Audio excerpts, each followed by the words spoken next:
Doctor గారు హేమలత గారు ఇలా అడుగుతున్నారు. మా పాప వయసు 3 ఏళ్లు. అన్నం తినగానే బాగా దగ్గు వస్తుంది. గొంతులో నుంచి పిల్లి కూతలు వస్తాయి. పక్క మీదకి ఉరకగానే వాంతులు చేసుకుంటుంది. ఇది అజీర్తి సమస్య. డాక్టర్ చెప్పినట్టు మసాలా ఆహారాలు, చాక్లెట్లు, కూల్ డ్రింక్స్ ఇవ్వడం లేదు. అయినా సమస్య అలాగే ఉండడానికి కారణం ఏమై ఉంటుంది అని అడుగుతున్నారు. హేమలత గారు, మీ పాపకి 3 సంవత్సరాలు అన్నారు. 3 సంవత్సరాలకి ఫుడ్ తిన్న వెంటనే, భోజనం ఆహారం చేసిన వెంటనే పడుకున్నప్పుడు వాంతి అవ్వచ్చు, లేకపోతే పిల్లలు కూతులు రావచ్చు, లేకపోతే శ్వాస తీసుకోవడానికి ఇబ్బంది ఉన్నాయని చాలా విపులంగా ఎక్స్ప్లెయిన్ చేశారండి. దీనికి మీరు అనుకునేటువంటి అజీర్తి కాదు.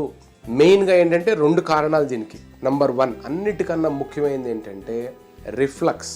రెండోది hyper acidity or gastric acid production ఎక్కువ ఉండడం వలన.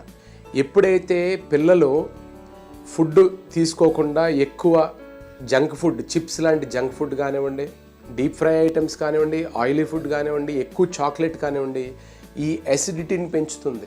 గ్యాస్ట్రిక్ ఎసిడిటీ ప్రాబ్లమ్స్ వచ్చి చిన్నపిల్లల్లో కూడా ఈ జీర్ణకోశ ఏదైతే ఉంటుందో ఆ జీర్ణకోశ వెళ్ళి స్టమక్లోకి కలుస్తుంది. అక్కడి నుంచి డియోడనం పేగు ద్వారాగా చిన్న పేగులోంచి పెద్ద పేగులోకి మన ఆహారం డైజెస్ట్ అయ్యి వెళ్తూ ఉంటుంది. ఈ పిల్లలకి మీరు చెప్పినటువంటి హిస్టరీ చూసినట్టయితే జీర్ణకోశలో అంటే ఈసోఫేగస్ కింద స్టమక్ ఉంటుంది.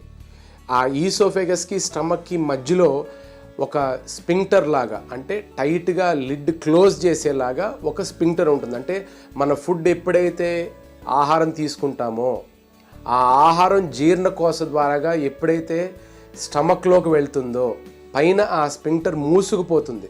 ఆ మూసుకుపోయినప్పుడు మనం భోజనం చేసిన తర్వాత అంతుకునే ఎల్లకిలా పడుకున్నా అంత ఈజీగా ఫుడ్ మనకు బయటికి రాదు. కానీ ఇటువంటి రిఫ్లక్స్ ఉన్న పిల్లలకి ఏమవుద్దంటే చాలా లూజ్గా ఉంటుంది. అది గ్యాస్ట్రో ఈసోఫేజియల్ స్పింక్టర్ అంటాం. ఈసోఫేగస్ అంటే జీర్ణకోశ, గ్యాస్ట్రో అంటే స్టమక్. ఈ స్టమక్కి ఆ ఈసోఫేగస్కి మధ్యలో ఉన్న స్పింక్టర్ పేరు గ్యాస్ట్రో ఈసోఫేజియల్ స్పింక్టర్. ఆ స్పింక్టర్ సరిగా పనిచేయక లూజ్గా ఉంటుంది.